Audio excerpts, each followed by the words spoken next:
National income यानी कि राष्ट्रीय आय। देखो, सबसे पहले इसके बारे में करंट ये है कि जो इसमें नेशनल इनकम या जीडीपी का जो आधार वर्ष पहले हम यूज़ करते थे किसी भी चीज़ को चेक करने के लिए, वो हमारा पहले था 2011 से 12, लेकिन अब उसको करंट अफेयर में चेंज कर दिया गया है, वो 2022 से 2023 में। अब हम जानते हैं नेशनल इनकम के बारे में। देखो, नेशनल इनकम की ज़रूरत क्या है, क्यों हमें नेशनल इनकम को क्यों मानना पड़ता है, क्यों देखना पड़ता है। इसमें हम घर की आय को नापते हैं। जैसे कि एग्जांपल है, घर की आय अगर 50,000 होगी तो व्यक्ति उस हिसाब से खर्चा करेगा। वैसे ही देश की आय भी होती है कि देश की आय जितनी होगी, हम जितने भी बजट्स बनाएंगे, उससे जितने भी नियोजन प्रणाली बनाएंगे, वो सब उसी के अकॉर्डिंग होगी। नियोजन, देश का विकास, डाटा मापन, नीति निर्माण, क्षेत्रीय महत्वता देशों में तुलनात्मक अध्ययन के लिए बहुत ज़्यादा महत्वपूर्ण होती है। राष्ट्रीय आय की परिभाषा किसी विशेष अवधि के दौरान देश में उत्पादित सभी अंतिम वस्तुओं एवं सेवाओं का कुल मौद्रिक मूल्य ही राष्ट्रीय आय कहलाता है। अंतिम यानी कि लास्ट गुड, यानी कि ऐसी चीज़ें जिसमें सीधा उपभोक्ता उन चीज़ को ले लेता है, उसके बाद उस चीज़ का कोई क्रय विक्रय नहीं होता। थर्ड है हमारा मूल्यवर्धन, यानी कि मूल्यवर्धन को हम जीवीए भी बोलते हैं, यानी कि उत्पादन के चरण में कि कोई चीज़ है वो 100 रुपये की थी, फिर उत्पादन के चरण में 2 में वो 500 की हुई, फिर उत्पादन के चरण में वो 2000 की हो गई। उस पर धीरे धीरे करके जो टैक्स बढ़ता रहा और अंतिम में टैक्स लगा में मूल्यवर्धन में भी इसमें क्या होता है, ये नॉर्मली ऐसा होता है। और उसके बाद क्या होता है कि कोई चीज़ 100 रुपये की थी तो उसको बेचा भी, मतलब कोई चीज़ 100 रुपये की थी, फिर वो 100 रुपये की हुई। फिर जब वो दूसरी बार में उसमें जाने को हुई, जब उस चीज़ का कोई भी निर्माण में कोई भी कार्यकारी होता है तो उसमें अगर पहले कोई चीज़ 100 की थी, फिर दोबारा 100 की हुई, फिर वो चीज़ अगर 100 की थी, फिर उसके एकदम प्राइस बढ़ गया 500, फिर उसमें जो 400 रुपये हुआ वो इस पहले 100 था, फिर 500 हुआ, तो इसमें से जो 400 निकला वो अलग कर दिया। फिर उसके बाद उस चीज़ का प्राइस 2000 हो गया। 2000 में से हम इन 500 को अलग कर दिया, इसमें हम ये वाले पैसे जोड़ चुके हैं, तो ये हमारा हो गया 1500। यानी कि जो हमारा टोटल 2000 रुपये मूल्यवर्धन पर टैक्स लगेगा वो जीडीपी में नहीं, जीडीपी में जुड़ेगा। ये भारतीय निवासी करते हैं। और दूसरी चीज़ जो जीवीए है, हमको यह सप्लाई प्लस उत्पादन के बारे में जानकारी देता है। जीवीए इज इक्वल्स टू क्या होता है कि कुल मूल्यवर्धन जितना होगा उसमें क्या करेंगे कि जितना भी उत्पादन होगा उसमें सब्सिडी को प्लस करते हैं और टैक्स को हम क्या करते हैं, हमेशा माइनस कर देते हैं।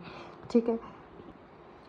कोई भुगतान जो बिना गतिविधि के होते हैं, जैसे कि एग्जाम्पल स्थानांतरण, छात्रवृत्ति और पेंशन, पैसे जो बेरोजगार भत्ता, पैसे जो ऐसी चीज़ें जिसमें पैसे सिर्फ जा रहे हैं, उससे हमें कोई आय अर्जित नहीं हो रही, ये हमारे नेशनल इनकम में नहीं जुड़ती। इसके एग्जाम्पल्स में ये भी है, निर्वाह कृषि हो गया, सार्वजनिक सेवा हो गई, इसकी गणना राष्ट्रीय आय में नहीं होती। अब हम जानेंगे जीडीपी, जीएनपी, इन सब के बारे में। देखो, जीडीपी, जी मतलब सकल, फिर टी मतलब डोमेस्टिक, नेट मतलब शुद्ध, राष्ट्रीय मतलब जो हमारे राष्ट्र में होती हैं और इससे जो उत्पादित आय होती है।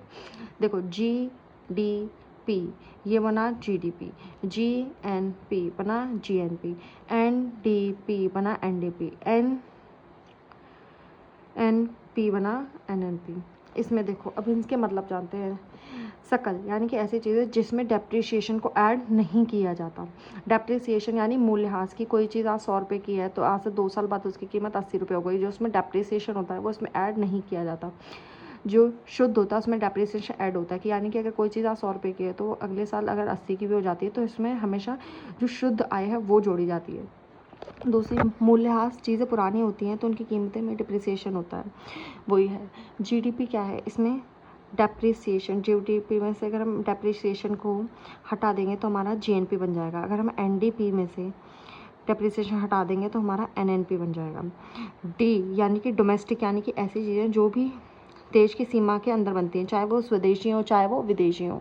राष्ट्रीय यानी कि जो भारत प्लस विदेश में रहने वाले जो भारतीय उन चीज़ों को बनाते हैं, जैसे कि समुद्री दूतावास, पानी का जहाज़, ऑयल रिफाइनरी, जो भारतीय नागरिकता, जो भारतीय के पास जो नागरिकता प्राप्त है, जो ओनली भारतीय इंसान है वो चीज़ें करते हैं, उसमें ये चीज़ें आए। मांग की लोच, मांग को कितना एडजस्ट कर सकते हैं, इसको मांग को कंट्रोल करना भी कहते हैं। देखो, निहित लागत वो होती है ऐसी चीज़ें जो हमारी ही चीज़ें होती हैं और वह स्वयं यूज़ करते हैं। जैसे स्टडी के लिए हमने कॉपी, पेन, न्यू फ़ोन ले लिया, उसको लेने के बाद हमें उसमें दोबारा पैसे उसमें खर्च करने की ज़रूरत नहीं पड़ेगी। अब हम जानेंगे जीडीपी, जीएनपी। देखो, जिस भी चीज़ में ग्रॉस लगा होता है उसमें डेप्रिसिएशन ऐड नहीं होता। अब इसको चेक करने के लिए भारत का वाणिज्यिक मंत्रालय इसको देखता है कि कितनी डेप्रिसिएशन लगानी है। एनडीपी और एनएपी इसमें डेप्रिसिएशन को मिलाते हैं। ग्रॉस डोमेस्टिक में डिप्रिसिएशन को माइनस करते हैं। एग्जाम्पल, डेप्रिसिएशन इस साल किसी चीज़ का प्राइस 1000 है, फिर वो 100 हो गया, फिर वो 10 हो गया, पर जीडीपी में वो हमेशा 10,000 ही दिखेगा, उसमें डेप्रिसिएशन को घटाया नहीं जाता। एनडीपी हमेशा क्या होती है, इसमें जीडीपी माइनस मूल्यह्रास होता है। और एनडीपी हमेशा जो जीडीपी बड़ा होता है, एनडीपी कम होता है, क्योंकि इसमें डेप्रिसिएशन पहली बात इसमें जो होता है वो नहीं हो, इसमें जो डेप्रिसिएशन इसमें पहले ही मिला दिया जाता है। एनएनपी हमेशा किससे बड़ा होता है, हमेशा किससे छोटा होता है, जीएनपी से। जो नेट है वो हमेशा कम होगा ग्रॉस से। बेस्ट, हम जो नेशनल आय के लिए हमको सबसे ज़्यादा मोस्ट इम्पॉर्टेंट जो यूज़ करना चाहिए वो होता है एनएनपी, नेट पर, और नेशनल नेट, वो भी फैक्टर कॉस्ट पे। भारतीय राष्ट्रीय आय में जो किस हिसाब से देखा जाता है, पहली बात जो घरेलू होता है उसमें निवासी विदेशियों का उत्पादन प्लस कर देते हैं अनिवासी विदेशियों का उत्पादन, और इसको एनएफआई बोलते हैं, घरेलू।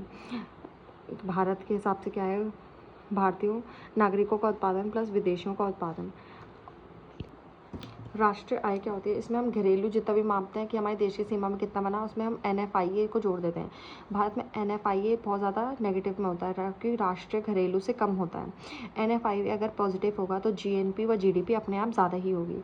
जीडीपी किसी देश की भौगोलिक सीमा के अंदर किए गए उत्पादन का अंतिम मौद्रिक मूल्य जो होता है वो जीडीपी होता है। एनडीपी क्या होता है, इसमें अगर हम कोई भी जीडीपी है उसमें से अगर हम मूल्यह्रास को इसमें क्या कर दें, समावेशित के साथ कर दें, तो वो एनडीपी बन जाएगा। जीएनपी क्या होता है, नागरिकों के द्वारा, कि भारतीय नागरिकों द्वारा कहीं भी किया गया उत्पादन। ये क्या होता है, इसका फॉर्मूला क्या होता है, जीएनपी इज इक्वल्स टू, इसमें जीडीपी प्लस एनएफआईए को जोड़ देते हैं, एनएनपी जीएनपी माइनस मूल्यह्रास के साथ, जहाँ भी एन उसमें डेप्रिसिएशन होता है। GDP always and mostly used for calculating, इसको ज़्यादातर यूज़ किया जाता है। क्रॉस में नेट में जाने वाली ऑलवेज डेप्रिसिएशन को हटाया दिया जाता है। जीडीपी को 2 प्रकार से नापते हैं, इसके 2 प्रकार हैं, जैसे कि बाज़ार मूल्य पे किसी चीज़ को नापते हैं, एक तो फैक्टर कॉस्ट पे। तो बाज़ार मूल्य पे पहले कोई चीज़ 1000 की थी, फिर वो 1100 की हो गई, तो इसमें क्या हुआ, किसी भी चीज़ में 10% इसमें क्या हुआ, इंक्रीज़ हुआ, पर इसमें उत्पादन तो बढ़ा नहीं, क्योंकि अगर इसमें सरकार ने इसमें 10% टैक्स को बढ़ा दिया, इस वजह से जीपीटी में हमको बढ़ा दिखेगा। दूसरी चीज़ है फैक्टर कॉस्ट पे, बाज़ार मूल्य में माइनस कर देते हैं टैक्स को, यानी कि फैक्टर कॉस्ट में, और उसमें सब्सिडी को प्लस कर दिया जाता है, कि कोई चीज़ 1000 की थी उसको 200 में उस पर टैक्स लगा, उसमें प्लस कर दी हमारी सब्सिडी, तो हमारा जो जीडीपी में इसको 900 दिखाएगा।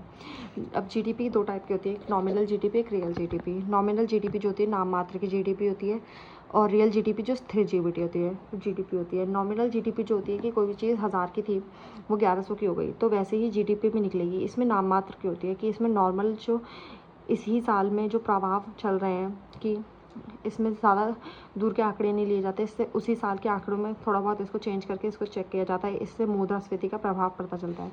लेकिन जो रियल जीडीपी होती है ये बताता है कि मुद्रास्फीति इन्फ्लेशन के प्रभाव को कैसे एडजस्ट कर सकते हैं, कि एक साल में घोषित होती है, जो कंपैरिजन कर सकते हैं। इसके लिए हमेशा एक आधार वर्ष लगता है, और जैसे कि मैंने स्टार्टिंग में बताया, अब भारत का आधार वर्ष क्या हो गया, 2022 से 2023। देश में जीडीपी को रियल जीडीपी से सामान्यतः यूज़ किया जाता है। इंडेक्सेशन का मतलब होता है किसी भी चीज़ में इन्फ्लेशन के प्रभाव को कम किया जाता है। एग्जाम्पल, हमें किसी चीज़ में 100 रुपये का निवेश किया, फिर वो 1 साल बाद उसमें हमें इतने रुपये मिले, 110 रुपये। 1 वर्ष में हमारे पैसे 10 रुपये बढ़ गए हैं, लेकिन 7% मुद्रास्फीति भी बढ़ गई है। तो अगर हमें लाभ 110 रुपये हुआ, तो उसमें 7% तो पहले की मुद्रास्फीति ही बढ़ गई, तो इसका मतलब हमें जो नॉर्मल जो हमें फ़ायदा हो वो हमें सिर्फ और सिर्फ 30% का हुआ, यही हमारा असली लाभ होगा। आधार वर्ष नाउ जो आधार वर्ष यूज़ किया जाता है वो है 2022 से 2023 का। इसमें सरकार इसको करने की मौसमी बात कर रही थी, पर इसको अब चेंज कर दिया गया है, तो ये पहले के आंकड़े हैं तो इनको हम नहीं देखते हैं। देखो, लेकिन जो भी आधार वर्ष होता है ये हमेशा एक ऐसा आधार वर्ष होना चाहिए जो इसमें कोई भी ज़्यादा प्रॉब्लम नहीं हो, और वो एकदम नॉर्मल ईयर की तरह हो। इसको बदलना इंपॉर्टेंट होता है, क्योंकि अर्थव्यवस्था कारकों में दुनिया में बहुत तीव्रता से गति आ रही है। जीडीपी डिफ्लेटर क्या होता है, वर्तमान वर्ष और आधार वर्ष की कीमतों के अनुपात को ये दर्शाता है।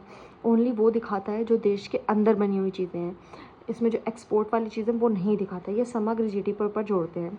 Nominal GDP divided by real GDP multiply 100 करके हम इसको निकाल सकते हैं। मुद्रास्फीति नहीं होती, क्योंकि ये समग्र जीडीपी पर होता है, जीडीपी पर। Purest form of economic income, ये क्या है, सबसे प्योरेस्ट फॉर्म से सबसे बेस्ट होती है एनएनपी फैक्टर कॉस्ट पे जो जोड़ना है सबसे नॉर्मली यूज़ कर होना चाहिए। बट लेकिन पूरे दुनिया में जीडीपी यूज़ होता है, इसलिए भारत भी जीडीपी को यूज़ करता है। हम किसी भी प्रति व्यक्ति आय निकालने के लिए किसी देश के लिए क्या करते हैं, पूरी जितनी भी जनसंख्या उसको नीचे लिखते हैं और जितनी राष्ट्रीय आय है उसको लिखते हैं, फिर उसको से डिवाइड करते हैं तो एक इंसान की एवरेज इनकम निकल जाती है। लेकिन ये थोड़े नाम मात्र के डेटाज देता है, इन डेटाज पे ज़्यादा भरोसा नहीं कर सकते, क्योंकि भारत में और भी देशों में जो आय का वितरण बहुत समान नहीं है, असमान है। GDP is calculated from different ways, इसको हम 3 के तरीके से माप सकते हैं, उत्पादन आधार पर, आय आधार पर, व्यय आधार पर। पूरे देश में जितने भी लोगों ने जितनी भी आय हो उसको मिला लो तो जीडीपी कैलकुलेट कर सकते हैं। पूरे देश में जितने लोगों ने जितना भी व्यय किया हो, जितना खर्च किया उससे जोड़ सकते हैं। तीसरा होता है जीवीए के आधार पर, उत्पादन के आधार पर कि मूल्यवर्धन कितना हो, उस हिसाब से कि कोई चीज़ 0 की थी तो 100 रुपये गई तो उस पर टैक्स लगा तो उसके 100 रुपये पे टैक्स लगेगा जो भी लगेगा। फिर कोई चीज़ 100 रुपये की थी फिर वो 200 में हुई तो उसके जो गैप बना 100 रुपये का वो जोड़ा जाएगा। फिर कोई चीज़ 200 की थी वो एकदम 500 की हो गई तो उस पर जो ये पूरा जो चीज़ होगा, ये जो गैप है इसको जोड़ा जाएगा तो ये 500 बनेगा। उत्पादन आधार पर मूल्यवर्धन को जोड़ा जाता है। दूसरी चीज़ विदेशी दूतावास जो भारत में इनकम में नहीं जोड़े जाते, क्योंकि जो विदेशी दूतावास होते हैं वो अपने देश के लिए कमा रहे हैं, भारत के लिए नहीं। व्यक्तिगत आय जोड़ने के लिए हम कैसे निकालते हैं, राष्ट्रीय आय में हम प्लस करते हैं हस्तांतरण जितनी भी चीज़ें होती हैं इसमें, और माइनस कर देते हैं सामाजिक व्यय में नागरिकों को योगदान दिया गया वो, कंपनियों की आंतरिक छात्रवृत्ति पेंशन सबको भी माइनस कर देते हैं। तो ये हमारी व्यक्तिगत आय एक इंसान की निकल के आ जाती है। वहीं अब हम जानेंगे भारत में जीडीपी की गणना कौन करता है। भारत में जीडीपी की गणना केंद्रीय सांख्यिकी कार्यालय जीडीपी की गणना करता था। यह सांख्यिकीय और कार्यक्रम कार्यान्वयन मंत्रालय के अंतर्गत आता है। 2019 में एनएसएसओ प्लस सीएसओ को जोड़ दिया गया जो कि अब एनएसओ बन गया, यानी कि राष्ट्रीय सांख्यिकी कार्यालय यही आज के टाइम पर जीडीपी की गणना करता है। 2008 में भारत में कारक लागत पर जीपीए निकाला जाता था। 2015 में जीडीपी मापन करने के लिए मूल मूल्यों पर जीपीए लगाया जाता है। इसमें आधार वर्ष माना जाता है 2022 से 2023 को। वहीं यह यूएन के राष्ट्रीय लेखा प्रणाली एसएनओ 2008 के अनुरूप है। जीवीए तिमाही वार्षिक अनुमान एनएसओ के द्वारा 8 क्षेत्रों पर जारी किया जाता है। जीवीए जो है हमेशा प्रोड्यूसर्स की जानकारी देता है। GDP is equals to GVA plus tax minus subsidies का फॉर्मूला है। अब जीवीए इन 8 चीज़ों पर जो लगता है हम इनको जान देते हैं। सबसे पहले कृषि, वानिकी, मत्स्य, फिर बिजली, गैस, पानी आपूर्ति, विनिर्माण, यात्रा, होटल, परिवहन, संचार, लोक प्रशासन, रक्षा, अन्य और सेवाएं, निर्माण, खनन व उत्खनन, वित्त पोषण, बीमा, अचल संपत्ति और व्यापार सेवा के लिए। मॉस्पी आधार वर्ष इसको करने की बात कर रही थी, लेकिन अब उसने 2022 से 2023 इसको चेंज पहले ही कर दिया है। फिर अब हमें ये करना है, राष्ट्रीय लेखा प्रणाली 2008 5 संस्थानों के संयुक्त रूप से बना है। इसमें आते हैं यूरोपीय संघ, अंतर्राष्ट्रीय मुद्रा कोष, संयुक्त राष्ट्र, विश्व बैंक, आर्थिक सहयोग प्लस विकास संगठन इसमें जोड़ा जाता है। ये 5 राष्ट्रीय लेखा पर आधारित है। अंतर सचिवालय कार्य समूह के गठन के रूप में घटक पहले पुराने में क्या था और अब क्या परिवर्तन है। पहले आधार वर्ष NAS 2004 से 5 था, अब आज के टाइम पर 2022 से 23 है। विकास का दर मापन पहले कारक लागत पर जीडीपी मापते थे, अब बाजार मूल्य पर। जीवीए का राष्ट्रीय मान पहले कारक लागत पर मापा जाता था, मूल मूल्य पर। डेटाबेस के अनुसार उद्योग के वार्षिक सर्वेक्षण सूचकांक का उपयोग किया जाता है। अब आज के टाइम पे एक बैलेंस शीट का प्रयोग करना पड़ता है जिससे सारी चीज़ों का पता चलता है। कृषि आय की गणना में परिवर्तन, कृषि उपज में जीपीए लगाते थे, आज कृषि उपज में मवेशी पर जीपीए लगाते हैं। Difference between GDP versus GVA, GDP यानी कि गणना बाजार मूल्य पर की जाती है। इसमें बेस प्राइस मूल कीमतों पर देखते हैं। जीडीपी दोहरी गणना से बचाने के लिए इसमें फाइनल गुड्स को गिना जाता है और वैल्यू एडेड टैक्स को, वैल्यू एडेड चीज़ों को भी गिना जाता है। दूसरी चीज़ एग्जांपल, कोरोना में सरकार ने सब्सिडी दी थी, मार्केट प्राइस जब नीचे गिर गया था तो फैक्टर कॉस्ट पर ही इसमें चीज़ों को गिना गया था। पोटेंशियल जीडीपी क्या होती है, उपलब्ध श्रम व पूंजी का सर्वेक्षण उपयोग कर एक निश्चित नियत मुद्रास्फीति पर अधिकतम जीडीपी को संभावित जीडीपी कहते हैं। इसमें कोई चीज़ की जीडीपी, कोई देश की जीडीपी, वास्तविक जीडीपी इतनी है और उसका पोटेंशियल है कि वो इतना काम कर सकता है, उसके बीच का जो अंतर होगा उसको उत्पादन अंतराल कहते हैं। इसको ज़्यादा, अगर ये चीज़ इससे भी ज़्यादा बढ़ जाएगी तो महंगाई बढ़ेगी, अगर ये चीज़ इससे भी ज़्यादा कम हो जाएगी तो बहुत ज़्यादा मंदी बढ़ेगी। क्या जीडीपी देश के कल्याण विकास के मापन के लिए इम्पॉर्टेंट है या ज़रूरी है या सही है, देखते हैं। कल्याण, देखो गैर आर्थिक होता है जो जीडीपी, जो कल्याण होता है वो आर्थिक भी होता है गैर आर्थिक भी होता है, पर जीडीपी में सिर्फ और सिर्फ आर्थिक चीज़ों को जोड़ते हैं, गैर आर्थिक को नहीं। इसका वितरण में समस्याएं नहीं समझते इसमें, जैसे कि अमीर व गरीब दोनों के पैसे सेम होते हैं, और जब इसको एवरेज निकाला जाता है तो इसका एवरेज दोनों का भी नॉर्मल निकलता है, दोनों का एवरेज निकलता है, ऐसे निकलता है जिससे हम पता ही नहीं कर पाते कौन अमीर है कौन गरीब है। एक्सटर्नैलिटी से पर्यावरण को बहुत ज़्यादा प्रॉब्लम होती है। महिलाओं के घरेलू कार्य की गणना नहीं की जाती।